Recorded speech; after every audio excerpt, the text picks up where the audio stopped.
New Psychic archetype gives me hope that Cosmo support is on the horizon, but since we're not there yet, let's jump into these cards and take a look at the new Kshatriya archetype from Darkwing Blast.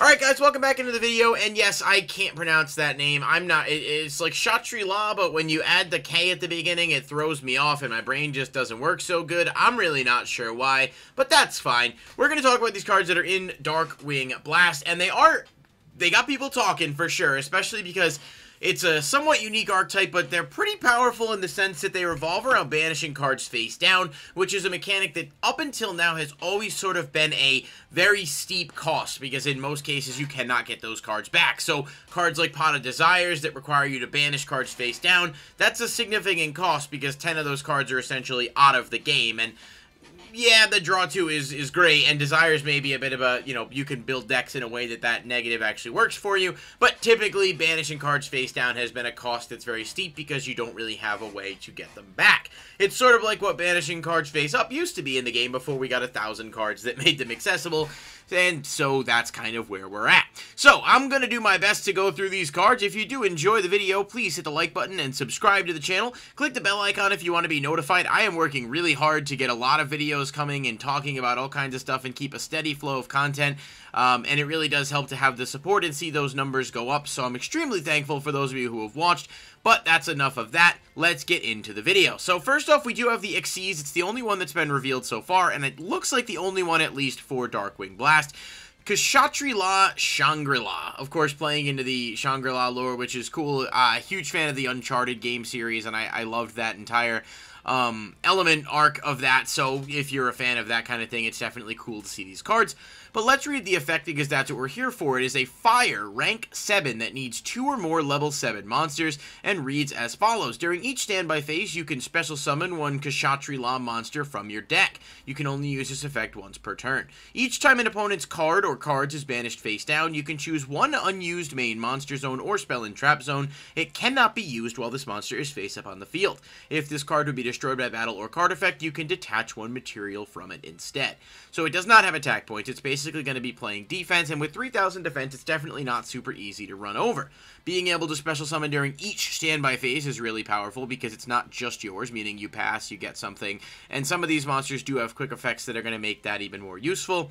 And of course, the destruction protection is solid. It can still be countered by things like cards that don't destroy, that are forms of removal, and of course I'm literally for some reason blanking. I was gonna say Castel, like we were in 2014 still, but cards of that nature that just bounce or spin or what have you are gonna be able to get around this. That's still pretty solid protection to have built in, so it's cute. It's definitely got a lot of potential, and being able to shut down those unused monster zones on the opponent can definitely be powerful, especially if you can banish cards face down more than once in a turn, which is realistically what we're going to be looking to do with this archetype. Now, Kshatriya Unicorn is a level 7 Wind Psychic, and this card is the one that has people the most hyped, if only because generically it is extremely powerful. If you control no monsters, you can special summon this card from your hand. You can only use each of the following effects of this card once per turn. During your main phase, you can add one Kshatriya spell from your deck to your hand. When this card declares an attack or your opponent activates a monster effect, quick effect, you can look at your opponent's extra deck and banish one monster from it face down. So being able to not only look at the opponent's deck and get rid of problem cards, especially if it's something they're only playing one of versus something they're playing multiples of in decks like Splight, is cool on its own, and this triggers on attack or when your opponent activates a monster effect. Of course, it is a hard once per turn. It needs to be. It would be way too powerful if not. Basically would put your opponent in a position where each time they use an effect, they're losing something from their extra deck, and with the way the game is nowadays and so many decks relying on the extra deck, you'd essentially be unable to play. But searching a Shangri-La, or I can't speak today, Kshatriya spell is definitely an additional boost, and this card can replace itself from the hand with that, so it's pretty neat for the archetype.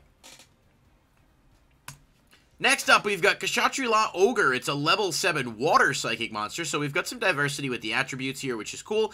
If you control no monsters, you can special summon this card from your hand. You can only use each of the following effects of this card once per turn. During your main phase, you can add one Kshatriya La Trap from your deck to your hand, and when this card declares an attack or an opponent activates a monster effect, quick effect, you can excavate the top 5 cards of your opponent's deck, and if you do, banish one of them face down, then place the rest on top of the deck in any order. So, it's a little bit RNG in terms of what you're going to be able to see to banish, but you get to pick 1 out of 5 cards, which is better than, you know, having to not know anything about what you're grabbing, and generally speaking, being able to banish them face down is, of course, going to synergize with your main monster here, that you can, you know, continue to shut off zones with him, bringing out your different monsters. So Ogre searches traps and Unicorn searches spells, which brings us to Fenrir, which is the best one by far, and is a level 7 Earth Psychic that has the same: if you control no monsters, you can special summon this card from your hand.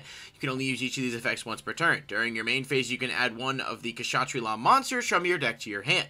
But here's the powerful effect. When this card declares an attack or your opponent activates a monster effect, quick effect, you can target one face-up card your opponent controls, banish it face down.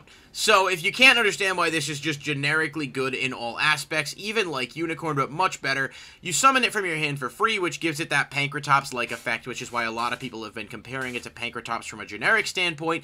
But when it attacks or your opponent activates a monster effect, you just simply banish an opponent's face-up card face down. That level of disruption and the face down banishing cannot be understated, and this is an extremely powerful card that will both work well within its archetype due to the ability to search out monsters and be tutored out from the deck by your Xyz, but just generally speaking, as a free summon level 7 monster that you can play and then either attack or let your opponent activate monster effects. And truth be told, if you summon this in attack, you can banish something, and then on your opponent's turn, you could banish something else when they activate a monster effect. So it doesn't care where the effect is from, meaning if they Ash Blossom, or Gamma, or DD Crow, or Bell, or anything else hand trap you, you have the ability to respond with that there, which just puts pressure on the opponent, and this is a really, really strong card as a result. So if there's one thing to look at from this set, to kind of, from this set of cards, to really look at as a potential sleeper card that has a lot of hype around it already, I think this card is the one. Now, Kshatriya La Birth is a continuous spell that says you can normal summon a level 7 monster without tributing.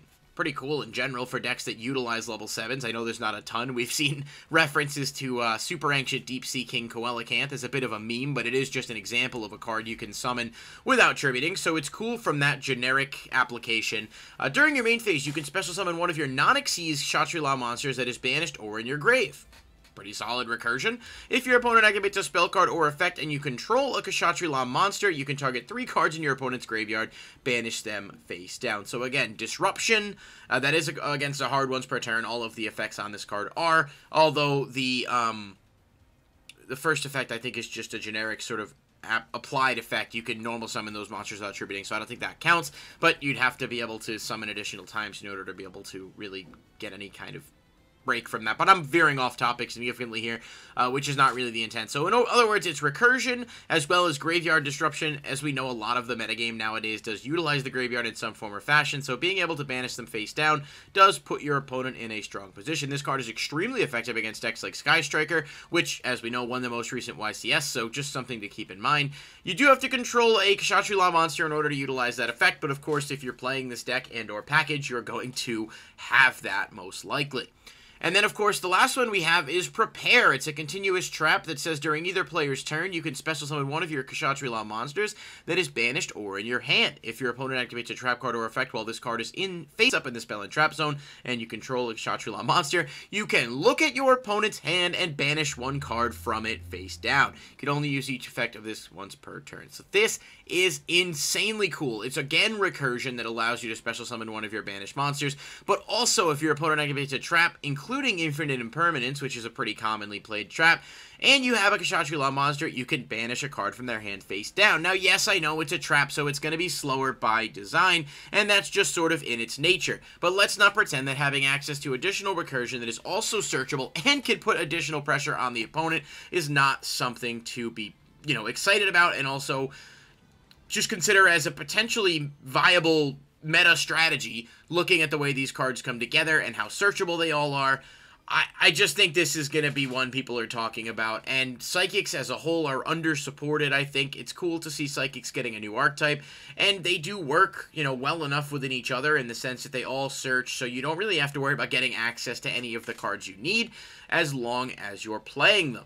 So I'm curious what you guys think, and I did make note of just a few support cards. The biggest one people have talked about, of course, is Sacred Sword of 7 stars. This is a normal spell that says banish one level 7 monster from your hand or face-up field, draw 2 cards. You can only activate this effect once per turn. So, of course, utilizing this card in combination with things such as Unicorn, Ogre, or Fenrir gives you additional draws, and your spells or traps can then bring them back, giving you additional recursion. So this card has seen a lot of attention already, and one of the more interesting applications I've seen with this in just the early, you know, kind of 24-hour brainstorming, if you will, that people have been doing is Alistair the Invoker / Invocation. People are talking about playing this Invoked package with these cards, and it does sort of work really well on paper because you have all the different attributes that allows you to bring these together, as well as banished recursion. So if you Invocation something, you can then just bring it back with your spells or traps, and of course Invoked is something people look at in general as part of an engine to play with new decks, but I think